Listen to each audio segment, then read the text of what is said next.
ಯಲಹಂಕ ವಿಧಾನಸಭಾ ಕ್ಷೇತ್ರದ ಭ್ರಷ್ಟಾಚಾರ ವಿರೋಧಿ ನಾಗರಿಕರ ವೇದಿಕೆಯಿಂದ ಹೆಸರುಘಟ್ಟ ಪ್ರಾಥಮಿಕ ಕೃಷಿ ಪತ್ತಿನ ಸಹಕಾರ ಸಂಘ ನಿಯಮಿತ ಆಡಳಿತ ಮಂಡಳಿ ಸಾಮಾನ್ಯ ಚುನಾವಣೆಗೆ ನಾಮಪತ್ರವನ್ನು ಸಲ್ಲಿಸಲಾಯಿತು. ನಾಮಪತ್ರ ಸಲ್ಲಿಕೆ ವೇಳೆ ಹೆಸರುಘಟ್ಟ ಬ್ಲಾಕ್ ಕಾಂಗ್ರೆಸ್ ಅಧ್ಯಕ್ಷ ಅಡ್ಡೆ ಮಂಜುನಾಥ್ ಮತ್ತು ಹಿರಿಯ ಮುಖಂಡರಾದ ವೇಣುಗೋಪಾಲ್ ಅವರ ನೇತೃತ್ವದಲ್ಲಿ ಉಡುಪಿ ಹೋಟೆಲ್ನಿಂದ ಹೆಸರುಘಟ್ಟ ಸರ್ಕಲ್ವರೆಗೂ ಮೆರವಣಿಗೆ ನಡೆಸಿ ಘೋಷಣೆಗಳನ್ನು ಕೂಗಿದರು. ನಂತರ 12 ಜನ ಸ್ಪರ್ಧಿಗಳು ಚುನಾವಣೆಗೆ ನಾಮಪತ್ರ ಸಲ್ಲಿಸಿದರು.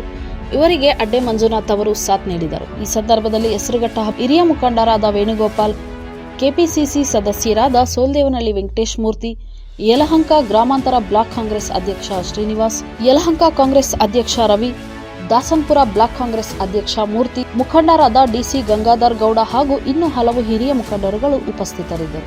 ಈ ದಿನ ನಾವು ಇವತ್ತು ಬಹಳ ಭಾರತ ದೇಶದ ಬಹಳ ಮುಖ್ಯವಾದ ದಿನ. ಇವತ್ತು ಏನಕ್ಕೆ ಅಂದರೆ ಅಂಬೇಡ್ಕರ್ ಅವರು ಪರಿನಿಬ್ಬಾಣ ದಿನ.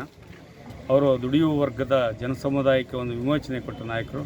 ಹಾಗೆಯೇ ನಮ್ಮ ಕುವೆಂಪು ಅವರು, ಬುದ್ಧ, ಬಸವ, ಗಾಂಧಿಯವರು, ಮತ್ತು ಕೆಂಪೇಗೌಡರು, ಬನ್ನೀರಾಯ, ನಮ್ಮ ವಾಲ್ಮೀಕಿ, ಸೊ ಹೀಗೆ ಅನೇಕ ಜನರ ಇವತ್ತೇನು ಆಶಯಗಳಿದ್ದ ಸಮಾಜ ಪರಿವರ್ತನೆಯ, ಜನಪರಿವರ್ತನೆಯ ಆಶಯಗಳನ್ನ ಮುನ್ನೆಲೆಯಲ್ಲಿ ಇಟ್ಕೊಂಡು ಇವತ್ತು ರೈತ ಹೋರಾಟ ನಾಗರಿಕ ಸಮಿತಿಯಿಂದ ನಾವು ಇವತ್ತು 12 ಜನ ಕ್ಯಾಂಡಿಡೇಟ್ಗಳನ್ನ ಹಾಕಿದ್ದೀವಿ. ಬ್ಯಾಂಕು ಉಳಿಬೇಕು ಅನ್ನೋದು ನಮ್ಮೆಲ್ಲರ ಆಶಯ ಮತ್ತು ಉದ್ದೇಶ. ನಮ್ಮದು ದ್ವೇಷದ ರಾಜಕಾರಣ ಇಲ್ಲ, ಪ್ರೀತಿಯ ರಾಜಕಾರಣ. ದ್ವೇಷವನ್ನು ಧಿಕ್ಕರಿಸಿ ಈ ಬ್ಯಾಂಕ್ ಏನು ಬಿಯಿಂದ ಸಿ ಇಳಿದಿದೆ, ಮತ್ತೆ ಅದನ್ನು ಸಿಯಿಂದ ಬಿಗೆ ತಗೊಂಡೋಗ್ಬೇಕು. ಈ ಭಾಗದ ನಮ್ಮ 5 ಪಂಚಾಯಿತಿ ಏನಿದ್ದಾವೆ, ಶಿವಕೋಟೆ, ಬ್ಯಾಲ್ಕೆರೆ, ಹುರುಳಿಚಿಕ್ಕನಹಳ್ಳಿ, ಹೆಸರುಘಟ್ಟ, ಸೊನ್ನೆನಹಳ್ಳಿ, ಈ 5 ಪಂಚಾಯಿತಿಗಳ ವ್ಯಾಪ್ತಿಯ ರೈತಾಪಿ ಜನರು, ಕುಶಲಕರ್ಮಿ ಜನರು, ಬ್ಯಾಂಕಲ್ಲಿ ವ್ಯವಹರಿಸುವಂಥ ಎಲ್ಲ ಬೇರೆ ಬೇರೆ ಕಸುಬುದಾರರು ಎಲ್ಲರ ಉಳಿವಿಗಾಗಿ ಈ ಬ್ಯಾಂಕ್ ಇರಬೇಕು. ಶಕ್ತಿ ಸಂಘದ ವತಿಯಿಂದ ನಾವೇನು ಒಗ್ಗಟ್ಟಿನಿಂದ ಏನಿವತ್ತು 12 ಜನ ನಾಮಿನೇಷನ್ ಮಾಡಿದ್ದೀವಿ.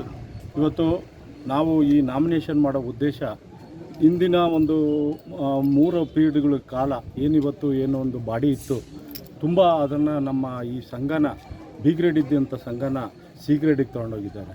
ಸೊ ನಾವು ಎಷ್ಟೋ ಹಿರಿಯ ನಾಗರಿಕರನ್ನೆಲ್ಲ ಕೇಳಿದಾಗ ಈ ಒಂದು ಭ್ರಷ್ಟಾಚಾರ ಮುಕ್ತವಾದಂಥ ಇವತ್ತು ನಾವು ಡೆಮಾಕ್ರಸಿ ಅಂತಂದರೆ ಪ್ರಜಾಪ್ರಭುತ್ವದಿಂದ ಪ್ರಜೆಗಳಿಂದ ಪ್ರಜೆಗಳಿಗಾಗಿ ಪ್ರಜೆಗಳಿಗೋಸ್ಕರ ಅಂತ ಒಂದು ಸಂವಿಧಾನ ನಾವೇನು ಮಾಡಿದ್ದೀವಿ. ಹಾಗೆ RSSನ್ನು VSSನ್ನು ಅಷ್ಟೇ ರೈತರಿಗಾಗಿ ರೈತರಿಗೋಸ್ಕರ ಅಂತ ಮಾಡಿ ಸ್ಥಾಪನೆ ಮಾಡಿದ್ದಂಥದ್ದು. ಇವತ್ತು ರೈತರುಗಳಿಗೆ ಏಳಿಗೆ ಆಗಬೇಕು ಅಂತ ಈ ಸಹಕಾರಿ ಸಂಘಗಳನ್ನೆಲ್ಲ ಇವತ್ತು ತೊಗೊಂಬಂದಿದ್ದು.